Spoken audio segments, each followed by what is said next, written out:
rise to say this, that if you stand for something, it's worthy of our respect. And you deserve this recognition. The fact that you're willing to look at the greater good and the policy says everything we know already about you. And that's why I'll support you in this endeavor. We're all frustrated. It is day 60, but I think your approach to this just makes me love you and respect you more. We all have your back, and we're always willing to take a hill with Darrell Rousson. That's why you're the dean of the Hillsborough delegation. We look to you for advice, guidance. You're a compass, a true north. Where Darrell is, we all should go, and I just appreciate you. You're truly, truly, truly somebody that we all look up to. Additional debate. Is there vocal objection? Hearing none, show the motion adopted. We are back on the bill as amended. The Secretary will unlock the board and senators will proceed to vote.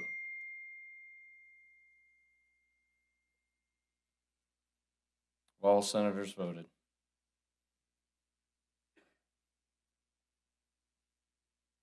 Secretary will lock the board and record the vote.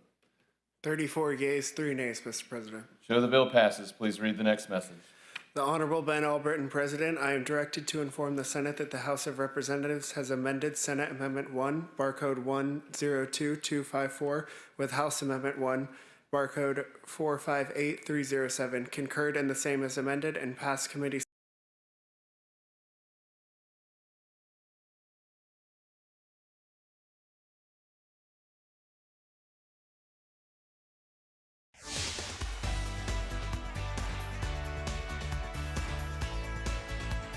Florida Live starts now. Good afternoon to you. Welcome into Florida Live. I'm Garrett Wymer, and thanks for joining us on this Friday afternoon live on Fox Local, fox13news.com, fox35orlando.com, and on YouTube. We've got a lot to get to in this next hour. Coming up in our Tampa connection, going to hear from some witnesses defending the boat operator and the deadly ferry crash in Clearwater. Going to have details on that coming up in just a little bit. We're also hearing from Roblox and their Chief Safety Officer, who's responding to a number of concerns that have been raised in recent days and weeks about child safety on that online program. But we begin with new details as we're learning more about the Trump administration's proposed budget and what it would mean for NASA. You can see a live look toward Kennedy Space Center from our Launch Credit Union camera there in Titusville. So we're taking a look at some of these impacts. And just some top line numbers here. It is a 25% reported cut in the budget for NASA, and also cancels a number of programs as part of a $6 billion cut in NASA's budget. It does include additional investments, though, for Mars-focused programs and a number of other things. So we want to know what this means and what the impacts are. Some more details on some of these programs that are potentially on the chopping block. And joining us live now this afternoon to talk about this is Dr. Don Platt, who's an associate professor of space systems and the director of the Spaceport Education Center at the Florida Institute of Technology. And Dr. Platt, we appreciate you joining us this afternoon here on Florida Live. Thank you very much. Pleasure to be here. So I first want to talk overall here. $6 billion cut, that's a 25% cut in the budget for NASA. Just big picture, what do you think that that a cut like that could mean for NASA's operations? Well, there's certainly a change of focus. We're seeing an end to the SLS program. The Artemis program is going to end along with Orion as part of that, and we're definitely going to see the end of the space station. Now, for years, we've heard that the space station was going to end, but it always sort of got a reprieve and was pushed down the line a little bit further. But I think this will definitely mark the end of the International Space Station program as well. And of course, all those programs are very important to the Space Coast here in Florida. Yeah, and I want to take some of those programs kind of individually here so that we can kind of walk through them a little bit. You mentioned the Space Launch System rocket and Orion, the SLS and Orion spacecraft that we know, according to this proposal, would be phased out after Artemis 3, the Artemis 3 mission. And to be fair, these are missions that have not quite gone according to gone quite according to plan when you're talking about SLS and Orion. No, certainly not. They're definitely way behind schedule, way over budget. And so if we're talking about efficiency in government, then these are definitely not traditionally been very efficient at getting the job done, unfortunately. But of course, they are programs that are highly visible here on the Space Coast of Florida. The Trump administration says they would replace those with more cost-effective commercial systems. So what would this potentially mean for return trips to the moon? Well, I think that for the most part, the major vehicle that would probably benefit from this, of course, be the Starship and the vehicles developing or being developed by SpaceX. There could also be some Blue Origin involvement in some of that as well. I mean, anything that is going to get to the moon has to be a big rocket, like the SLS rocket here. And so obviously then Starship fits the bill and is a commercial and commercially developed system. So most likely that's going to take up much of the slack from the end of the Artemis SLS program. This proposed budget would also cancel the Lunar Gateway. What does that mean? Well, the Lunar Gateway was essentially a space station in orbit of the moon.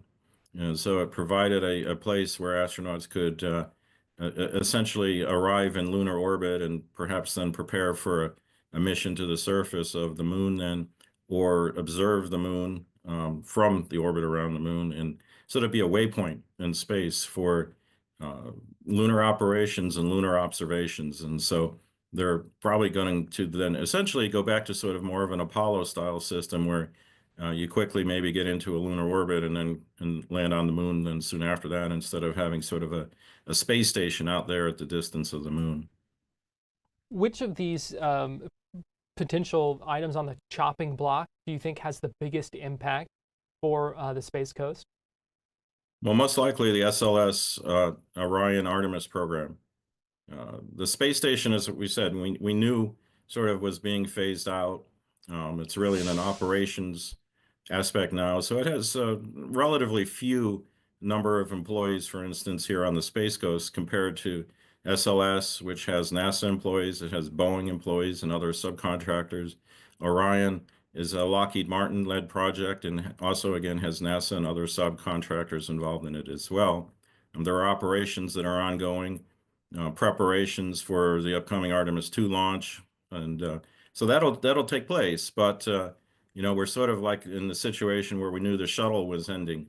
So if the SLS program, the Artemis and Orion programs are all ending after one launch after this next upcoming one, then clearly there's people that are going to have to find other opportunities, hopefully in the space industry and hopefully here in Florida.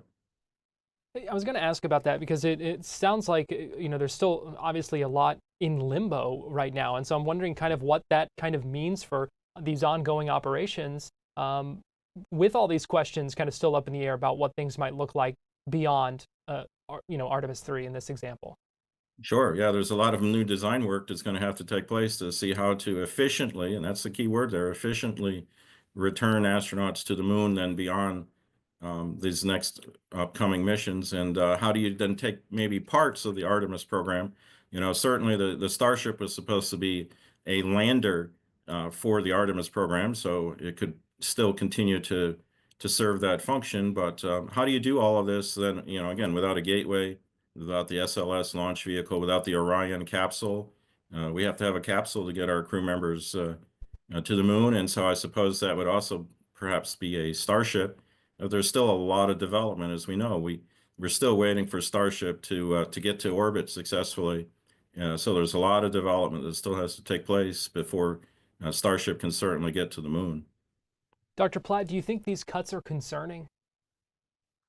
Well, certainly anytime you have any agency that loses 25% of their budget, I think there's a lot of concern there. There's a lot of concern for people. There's a lot of concern for the science. Much of the science is being cut from this budget.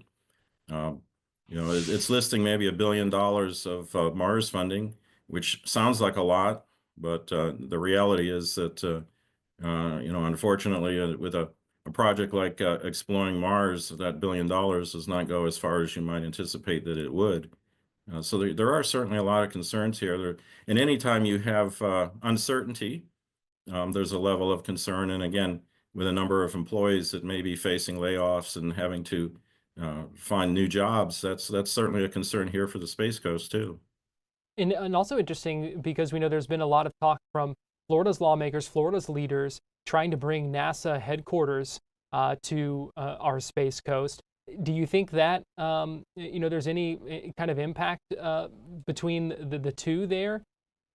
I think there could be an impact there actually, because if we're talking a lot about making sure that NASA can do things in an efficient manner, then the type of personnel that would operate out of a NASA headquarters, of course, are the administrators and people who are not doing the day-to-day operational functions or research and development functions. They're monitoring budgets and setting policy and things that are important, but they would probably be some of the first people to go in a budget cut, and so there would certainly be less of a presence of any future NASA headquarters to be available to come to Florida then. What's the bottom line here, Dr. Platt, as we continue to kind of watch developments with this moving forward? Obviously, this is still very much a proposal. Congress would kind of have the final say on this, but what's the bottom line? What should we keep in mind here? Well, the SLS program has been amazingly resilient through the years. There's been a number of people that have thought of ways to try to get rid of it, and you're right. Congress has always made sure that it stays in the budget, and that's always been part of the NASA process, is that they have people working on their systems from all over the country to sort of spread around the interest and support for NASA, and so it won't die a quick death. There's certainly going to be a number of people in Congress and all that are trying to find a way to maintain it. And so there's lots of change and focus here. Of course, change can provide opportunity, but in the meantime, there's a lot of upheaval ahead, I believe. What would your message be to lawmakers in Congress if you were asked why some of these cuts and canceled programs shouldn't go?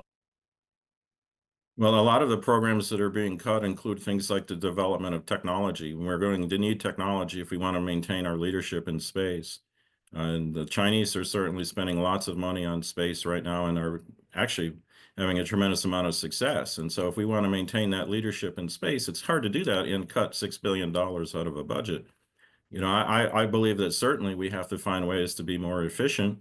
And the SLS Artemis program has really been totally inefficient throughout its entire existence. And so unfortunately, it may then, meet its demise because of that inefficiency. It's very important, though, that we maintain a focus. We've always seen that focus is critical to the development of space. It's been recommended ever since whenever we had space shuttle disasters. The investigation committees have said that we have to have focus and a sustainable program that is well funded in order to attain our goals and to do it successfully and safely. And so that today is no different than in those days, and we need to maintain a focus and a commitment to space exploration in a safe but yet still efficient way.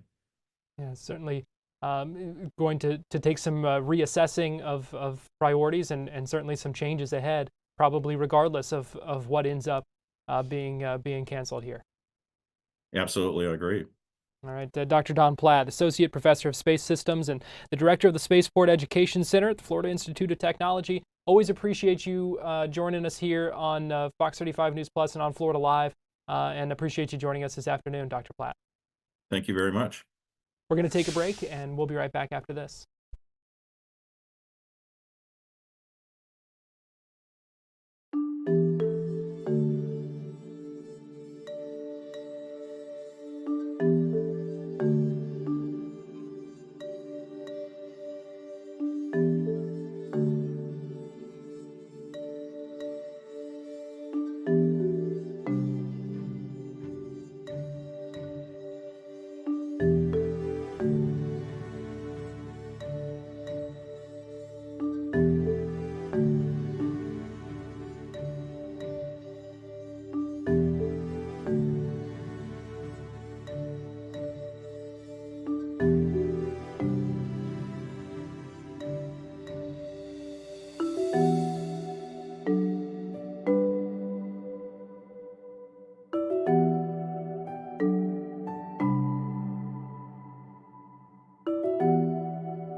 Welcome back into Florida Live. I'm Garrett Wymer, and thanks for joining us on this Friday afternoon, live on Fox Local and on YouTube. It is time now for our Tampa Connection, and for that, we go to Fox 13 news anchor Linda Hurtado. And Linda, we appreciate you joining us this afternoon. Good to see you, Garrett. Hey, we're going to start with an update on that Clearwater ferry accident. I'm pretty sure you've heard about that. We're hearing now, at least hearing in writing from the passengers after that accident with the Clearwater ferry last Sunday night. Investigators tell us that there were actually 6 people on that recreational boat, which was operated by a man named Jeff Knight. The boat hit the back of the ferry, which had more than 40 people on board near the Memorial Causeway Bridge. A father of 2, Jose Castro, died and another 10 people were hurt. Authorities tell us that Knight eventually left the scene and took his boat to a ramp several miles away, but he and his passengers did cooperate with investigators. And since that crash, Knight's lawyer has disputed what he calls misinformation surrounding the aftermath of that accident. In a letter to investigators obtained by Fox 13, the attorney said Knight only left the scene after he tried to render aid to victims and first responders had arrived. Knight's lawyer also sent witness statements from 3 of the passengers that were on that boat. One passenger said, quote, "Out of nowhere, as we were approaching the bridge, it felt like we had hit a sandbar and the boat was beached. Everyone on our boat began yelling and I could hear yelling from another boat." In another statement, a different passenger said she thought Knight hit a pole or maybe the bridge and then realized what was happening, saying, quote, "I stood up and turned around hearing people screaming and saw it was another boat. I heard Jeff screaming, 'Where were their lights?' I didn't see them." End of that quote. Another passenger said she was the one who called 911 after the crash and stayed on the phone with dispatchers for 11 minutes. She said, quote, "Jeff told me to hang up the phone because they were getting help and they didn't need us," meaning them, the passengers, "but I did not listen until told repeatedly."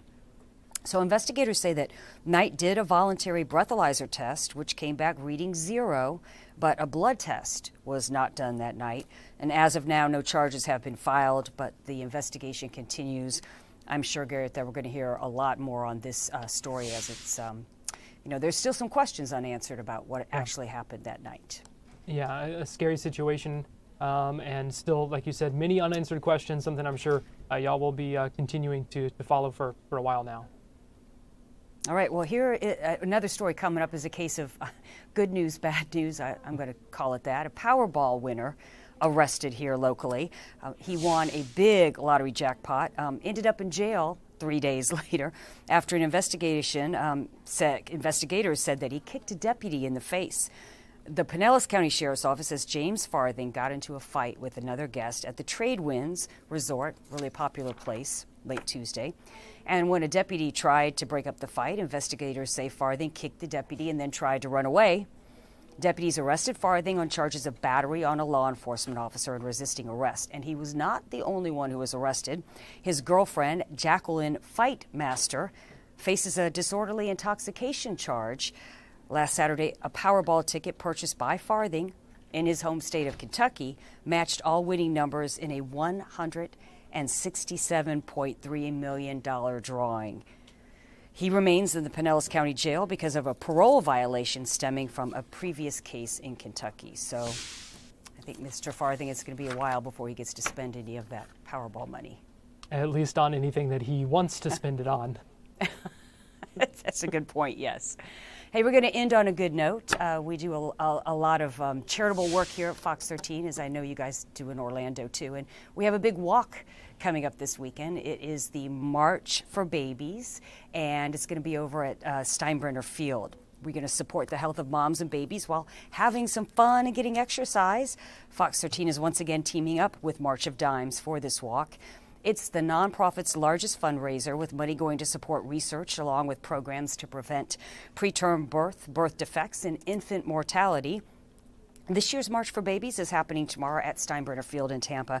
Registration begins at 8 a.m. The walk starts at 9. And since Fox 13 is one of the sponsors, you can expect to see a lot of us out there, and we will have swag. As an extra bonus, parking is free. So far, the event has already raised more than $150,000 to help family. And that's the important reason we're out there. But the people that watch Fox 13 always like to get the swag that we bring too. Oh, so yeah. Come on out and see what we have in our bags this weekend. The swag is a nice plus, but you're right. It is certainly a great cause, and we appreciate that. Linda Hurtado, Fox 13 Tampa Bay anchor. We appreciate you joining us here on Florida Live. Have a great weekend, everyone. All right. We're going to take a break. We'll be right back.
Welcome back into Florida Live. I'm Garrett Wymer. Thanks for joining us on this Friday afternoon.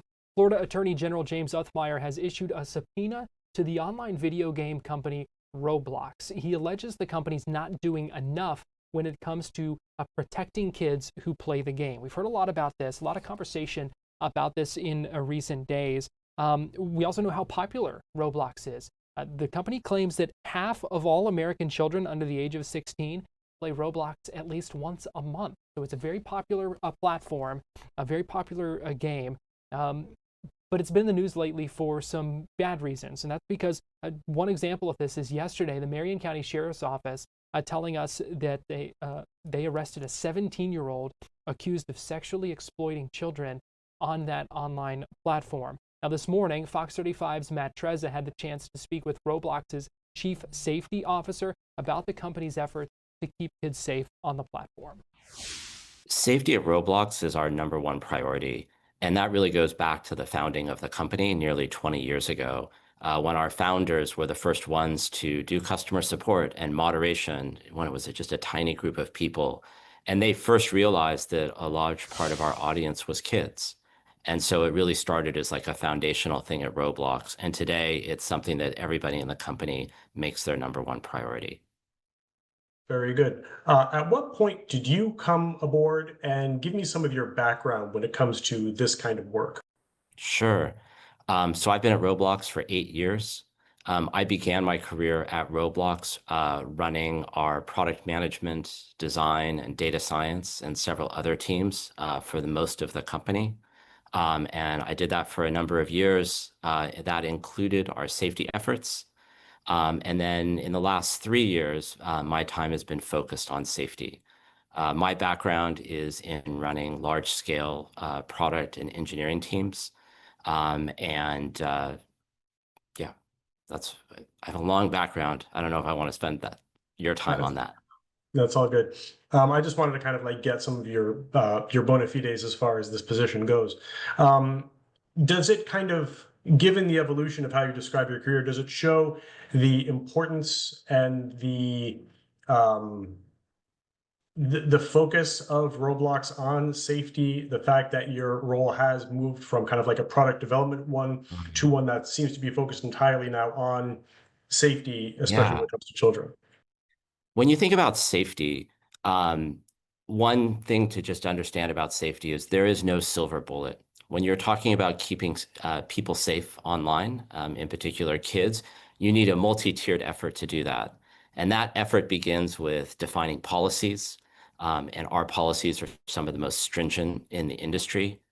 After you have those policies, it requires a deep technical product in order to enforce these types of policies and keep people safe at scale.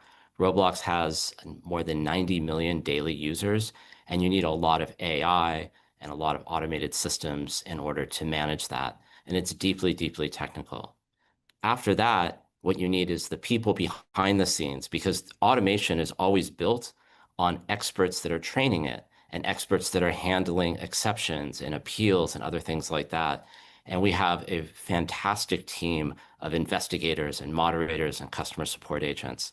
And then after that, you have to rely on partnerships because we are not the experts in everything. And so we rely on experts in child development and public policy and in law enforcement. And when I look at my background, I think where I'm particularly qualified for this is that in my career, I've touched all of those different things.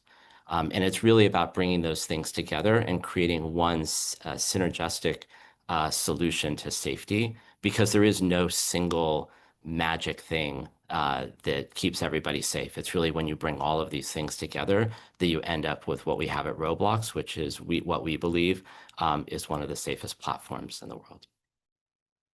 Now, I'm assuming that there are some things that you'll be able to tell me, some things that you won't, and I totally understand that. What can you tell me, if you know the background, about the case recently that we've had here in Central Florida in Marion County, particularly about how you worked with law enforcement to help kind of bring this guy in?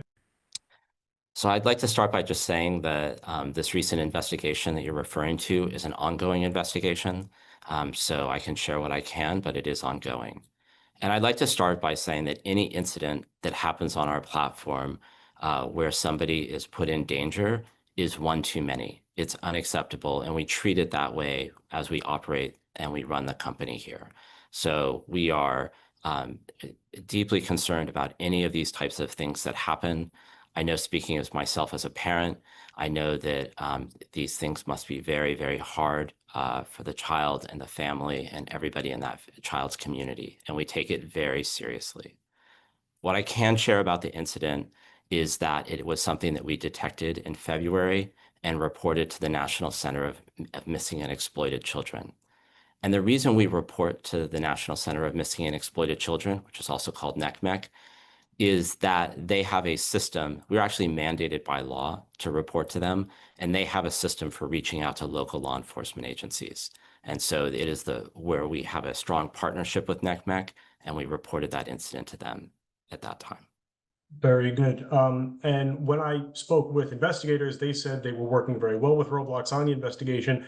Can you tell me some of how you do that? Is it providing chat logs? Is it screen caps? Like, what do you do to liaise with them? So working with law enforcement is a priority for us at Roblox, and it's something that we take seriously and we devote a lot of energy to. Because working with the law enforcement agencies, it's a way of explaining how our systems work and also providing the information that they need in a timely manner. So the question is, how do we keep people safe on Roblox?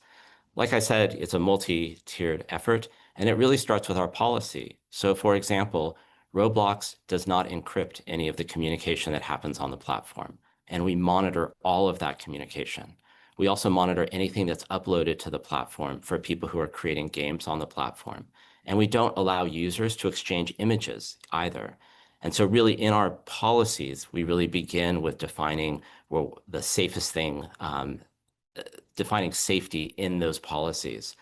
And then we have automated systems that look for behavior which we would say is anomalous. So behavior that doesn't seem like it's, kids playing a game or, teens playing with their friends and things like that. We look for that type of behavior. And when we see something that's anomalous, we have a team of investigators that come from national law enforcement agencies, all the three-letter agencies that you can imagine. And they look at those cases and they say, hey, is this something where it's just teens fooling around with each other and having fun? Or is this something that is potentially more dangerous than that? And when those investigators flag things, then that's when we reach out to the National Center of Missing and Exploited Children. And we provide all of the information that we can in order for them to dispatch that to whatever law enforcement agency they deem is the right one. If you can kind of go into some of like the layers, like, so for example, is like the first gatekeeper, given the size of the user base, like, is it an AI? Is it something where it's like you're looking for keywords and phrases and then they get flagged and moved on to another level where people scrutinize it more deeply? Kind of how does that work? Yeah. It's kind of all of the above, to be honest with you, Matt. We have systems in place that are looking for keywords. We also have systems in place that look at conversations over long periods of time and look for where those conversations are going or what's happening. One of the biggest challenges for Roblox is that because our policies are so stringent, the bad actors understand that. And what they try and do is they try and move the conversation from Roblox to another platform, another messaging platform. And we see that in the chat dialogues where people will say, hey, let's go talk on some other thing. And what that means is that we don't always see everything that's happening. And that makes this a particularly challenging problem for Roblox. And I would say a particularly challenging problem for the entire industry, because these users and the bad actors, they have phones, they have phone numbers, they have accounts on lots of messaging platforms, and we only see a slice of what's happening. Our strategy is to make what's happening on Roblox as safe as it possibly can be, but we don't control the policy or the technology that operates on other platforms. If you would like to watch the full conversation between Fox 35's Matt Trezza and the Chief Safety Officer of Roblox, you can find that right now on Fox Local, fox35orlando.com. That was about half of the conversation. They spoke for probably another 10 minutes about some of those efforts and other things. So we're going to go ahead and take a break here on Florida Live. But again, if you'd like to keep watching that interview, you can find it on demand online right now. Keep it here on Fox Local and on YouTube. We'll be right back in 2 minutes.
Welcome back into Florida Live. I'm Garrett Wymer, and thanks for joining us on this Friday afternoon live on Fox Local and on YouTube. Attorney General James Uthmeier was in Fort Myers earlier today talking about several arrests when it comes to child sexual abuse material. 3 people were arrested and charged with possession, distribution, and solicitation of child sexual abuse material. They were separate investigations, but all arrested on the same day.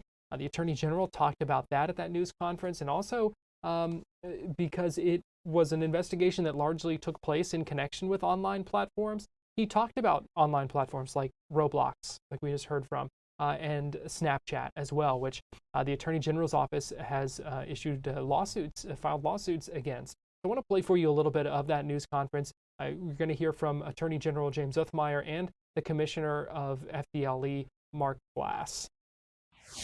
You know, we see technology exposing our kids to more and more dangers. Many of you are probably aware we brought a lawsuit over a week ago against Snapchat. We see Snapchat as an application that it's a preferred avenue for people like this to get access to kids. They like the features of the application, disappearing messages and photos. It makes it more difficult to track and monitor what they're doing. But we are paying attention. We're gonna hold Snapchat accountable for knowingly designing an app that is addictive. They want kids to be on it as much as possible, and they know about a lot of these dangers, and they haven't taken the necessary protocols to address them.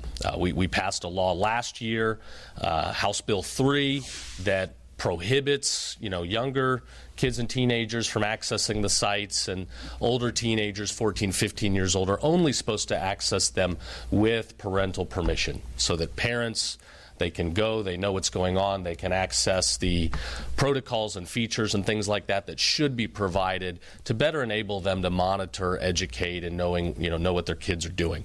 As parents out there, if you don't know what your kids are doing, if you don't know what they're accessing, please wake up. I can't say enough to scare you what we're seeing right now. We've been investigating Roblox, a gaming app where young people can get on in a social setting and play games with one another. Just 2 days ago, we arrested a guy in Marion County who was using this application to solicit sexual abuse material of young kids.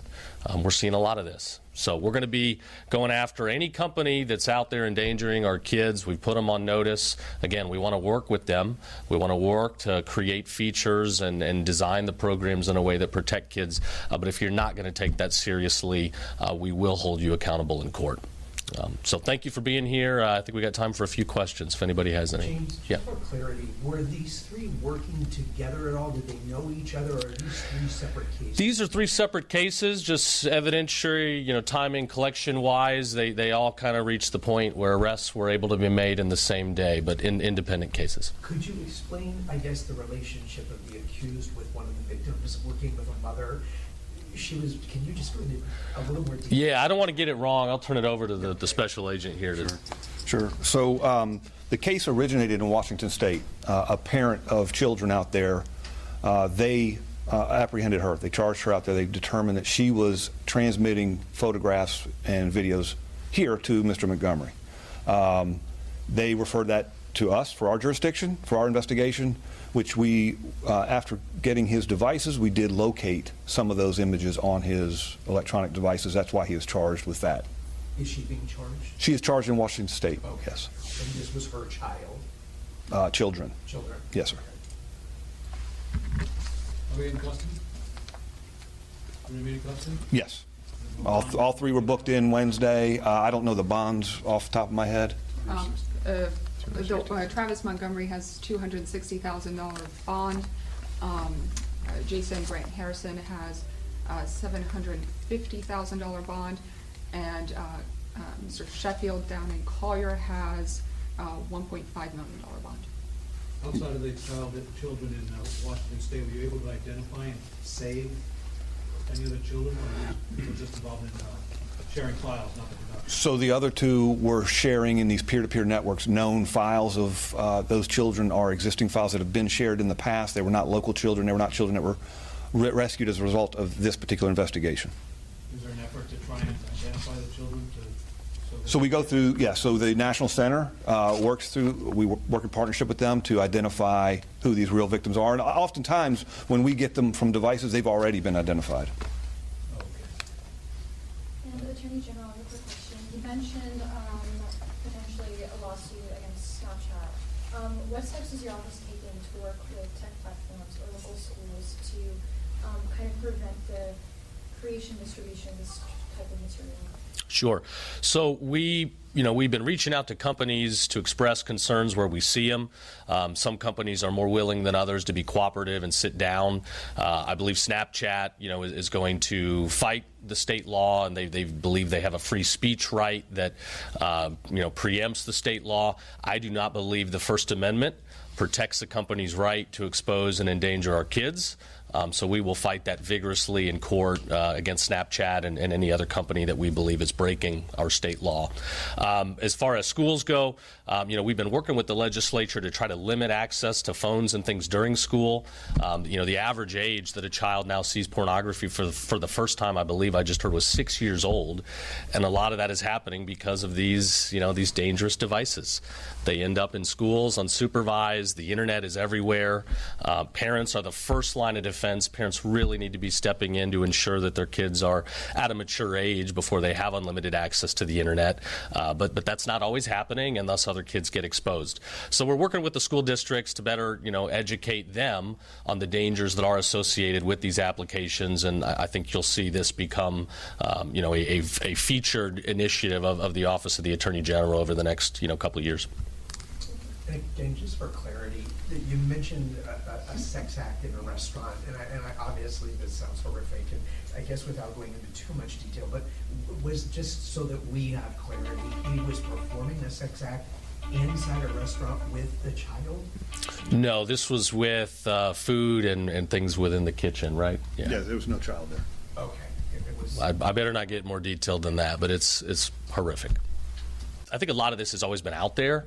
I think our investigators are using new technologies and skills and are able to identify things in a better way today than they have in the past.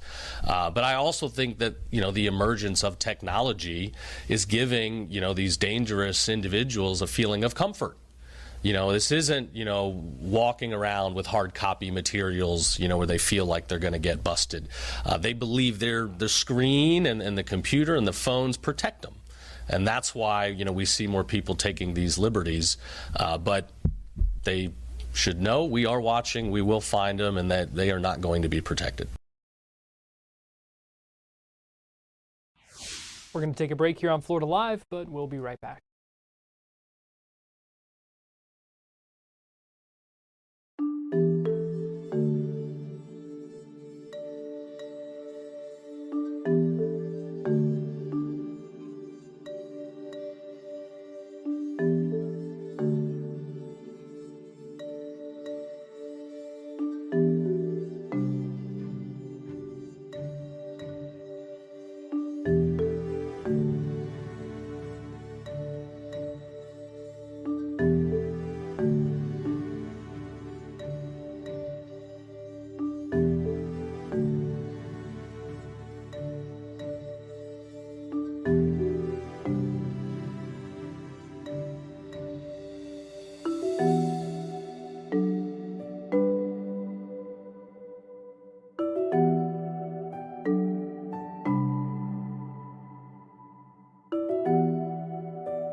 Welcome back into Florida Live. I'm Garrett Wymer. Thanks for joining us on this Friday afternoon. The final day of the legislative session in Tallahassee, day 60. Still no agreement on a budget, and that's not going to happen today. Not going to happen next week either, because we know lawmakers will not be staying in Tallahassee for an extension of the session next week. So still a lot of up in the air. That budget we know has to be passed by June 30th, which is the end of the current fiscal year, before the new one starts July 1st. So a lot of ground still to be covered in negotiations when it comes to that. But also today in Tallahassee, they began looking forward to the next legislative session in 2026, when we know that state lawmakers want to be able to pass in the first week of January a joint resolution that would be on the ballot in November of 2026 to potentially get rid of property taxes here in the state of Florida. We know there's a lot of work to do before we get to that point. Earlier this week, House Speaker Danny Perez appointed a select committee of a number of House members to look at this issue and go through proposals, try to figure out how this might be able to be done and how what it might look like in effect. And so today was the first meeting of that House Select Committee on Property Taxes, where the co-chair said, quote, "Everything is on the table." And they talked through a number of the initial proposals from the House Speaker and also discussed some other ideas. Members, as we heard, as we head into the final days, and this being day 60, this is also the first day of policy for next session.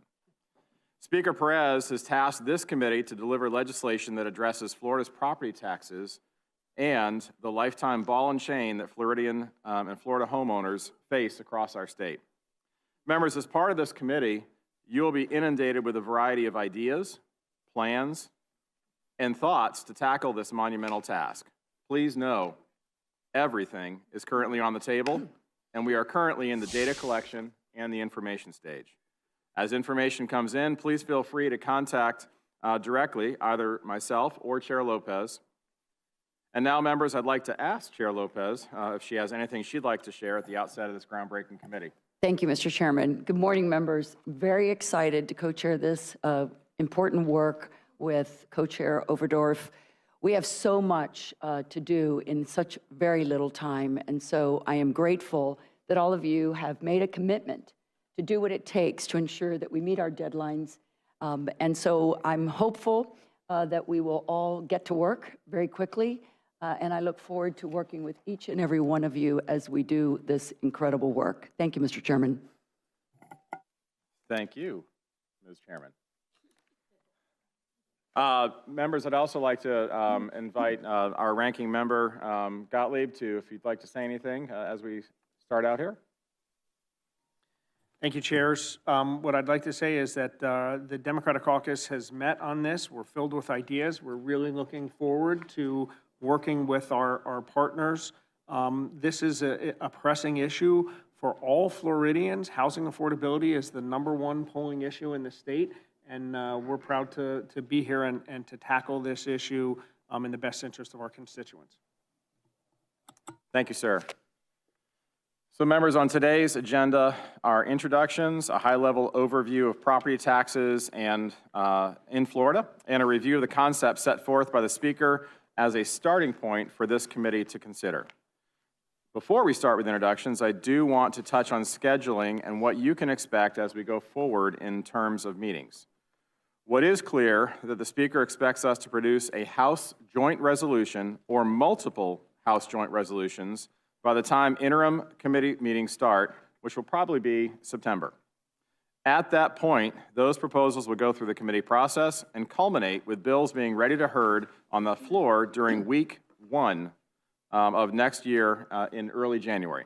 How is it assessed? What tax rates are applied? In simple terms, your property tax bill is just this series of steps. What is your house worth to a willing buyer? What limitations are on the assessments that reduce that value, like Save Our Homes cap? What exemptions apply to your property? Probably the two $25,000 homestead exemptions, but potentially more exemptions if you're a disabled veteran or a first responder, for example. The taxable value that results from those adjustments is then multiplied by all the applicable millage rates for your home, possibly a county, city, school board, and one or more special districts like a water management district or a mosquito control district, and that is what results in your property tax due. This slide is a history of property taxes levied by type of taxing authority for the last 20 years. Some of the things you may want to note: the ramp up and decline of the housing market in the mid-2000s had a much less steep change than the last few years. In 2015, the total statewide collections were $28.3 billion. By 2020, they had increased to $37.7 billion, less than a $10 billion increase. Since 2020, they've increased $17.5 billion. Some of this is certainly increases in property tax values, which have increased significantly, but there are two important pieces to the property tax process. What is the value of the property, and what is the millage rate applied? Collections do not have to increase just because the property values have skyrocketed. That is a choice by the taxing authorities when they set their millage rates. Let me repeat that. That is a choice by the taxing authorities when they set their millage rates. If you have any suggestions on how to refine this, what are your just initial thoughts, right? We're not here to make a decision whether we're going to, kind of take this on as one of those, but it is important that we find out what your thoughts are today. So I'm going to open it up to our committee members. Representative Tremont, you're recognized. Thank you, Mr. and Madam Chair. Just one quick thought as we're speaking on this proposal. I don't want to entirely eliminate non-homesteaded properties. I'm not quite sure how to include those, but let's also consider the number of renters that are renting non-homesteaded properties. And people often say, "Oh, the renters don't pay property taxes." That's not true. They are being passed down for them. So I don't have the answer, but I don't want that to get lost in the shuffle on how to incorporate some non-homesteaded properties if they are being rented by long-term renters. Thank you, Representative. Representative Hart. Thank you, Mr. Chair. When I look at this first proposal, the initial thing that comes to my mind is, what are we going to backstop this tax with that will help our cities? What happens if we get rid of, all the property taxes? Then how do we pay for our police and fire and all the other things that we have to consider? Thank you so much. Representative Holcomb. Thank you, Chair. I want to, based on what you discussed earlier, we talk about property tax, but I think when we talk about the general constituent, the general property owner, they think property tax bill. They think what they pay. They don't really differentiate between the non-ad valorem and ad valorem. So as we're doing, if we go down the road of a referendum, I think we need to be aware of messaging to the folks to say, when we say property tax, we're discussing non-ad valorem, non-school tax, as opposed to what you pay in your bill. And I think that's a key point to differentiate. Thank you, sir. Representative Franklin. Thank you, Mr. Chair. And of course, I'm always supportive of bringing constituents into the conversation when it comes to major issues like these.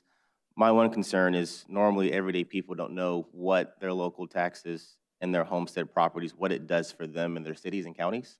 And so I think it would be important for, like Rep. Holcomb mentioned about education, but making sure they're understanding if we eliminated them in this way, how does that impact their infrastructure, their public safety, and what that looks like? So they're making an educated decision, because obviously people are hurting. We're having an affordability issue. And so because of that, people's incomes aren't increasing at the same levels as their taxes and everything else are. And so they might be looking for relief and understanding what comes with that relief for their entire district or area.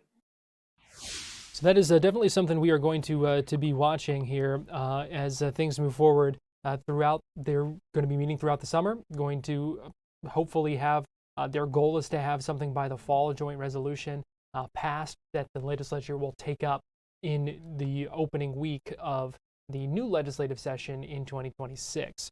We're going to take a break here on Florida Live, but we'll be right back.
Welcome back into Florida Live. Some exciting things happening at Disney this summer. I talked about it earlier today on Fox 35 News Plus with Drew the Disney Dude. Cool Kids Summer is starting on May 27th here at Walt Disney World Resort, and it's going through September 1st. So this isn't just a short event. This is an entire summer-long event. And on May 27th, the big things we have kicking off, like we've talked about before, Disney Villains Unfairly Ever After and The Little Mermaid, A Musical Adventure over at Hollywood Studios. And then later this summer, we have Disney Starlight, the first nighttime parade in nearly a decade at Magic Kingdom. That one's going to be very special, though we don't have an opening date for that yet. But today we have some specifics about all 4 parks at Walt Disney World and the resorts. So I'm going to start off at Magic Kingdom. Over at Storybook Circus, we have Big Top Bash, and that's where you're going to see Pluto interacting kind of in the circus environment. And Disney says there's going to be stilt walkers and jugglers performing around you. So you have a giant DJ party with Pluto, lots of kinetic energy over there. And then right next door over at Tomorrowland, we have the Galactic Blast with Stitch at Rocket Tower Plaza, another DJ party. And this one's kind of perfect timing with the live action Lilo and Stitch coming out on May 23rd, which I'm also very excited for. So 2 big dance parties with some characters in a natural environment where you don't have to worry about waiting in line for an hour, which I think is awesome. And I'm assuming those showtimes are going to be posted on the My Disney Experience app. Moving over to Epcot, we have one big offering at Communicore Hall. I love the name of this. It's called Goofy Core, which is a play on Communicore Hall. Communicore Hall is going to temporarily close starting May 12th, and then it's going to reopen on May 27th when Cool Kids Summer kicks off. This is another DJ-led dance party with Goofy, and that's also indoors. So as we go into summer and you have these massive heat waves coming in the rain, Communicore Hall is going to serve a perfect purpose here with this party. Being indoors with some AC, I'm sure the parents are going to love that, as well as the kids.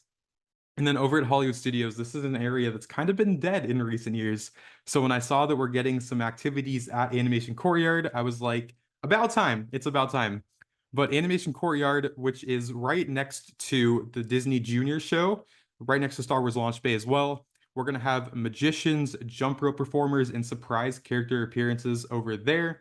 So Toy Story Land, I feel like at Hollywood Studios is the big kids area where kids love it, you know, aliens, whirling saucers. But if you just walk right over next door, you can have some fun character appearances. And also just the fact that that's right next to the Little Mermaid show that's debuting on May 27th as well. So that little pocket of Hollywood Studios is going to be very popular this summer. And then moving over to Animal Kingdom, this is an area that no one ever talks about, but it's actually one of the most unique things that you could do at Walt Disney World. Taking the train back to Rafiki's Play-N-A-Watch at Animal Kingdom, we're going to have crafting activities themed to pollinators for kids. And also there's going to be a new limited time Wilderness Explorer badge if you do that activity going throughout the park. Also at Discovery Island, there's going to be a sing-along with the Dino Institute intern. That's a character that Disney debuted a few months ago. It is a Dino Institute character based around the dinosaur attraction, which we know is closing next year. So 3 things at Animal Kingdom. And then at the resorts, if you were staying at Pop Century, Art of Animation, Caribbean Beach, and Wilderness Lodge, there's going to be special Disney-themed activities and character appearances with set times for those appearances. So on top of everything you have going on in the parks with the parade coming, the shows coming, all these activities at your hotels as well. For those select hotels, you're going to have characters. So a lot of exciting things happening there this summer, and also some Florida resident ticket deals as well. You can watch that full interview on Fox Local. Thanks for joining us here on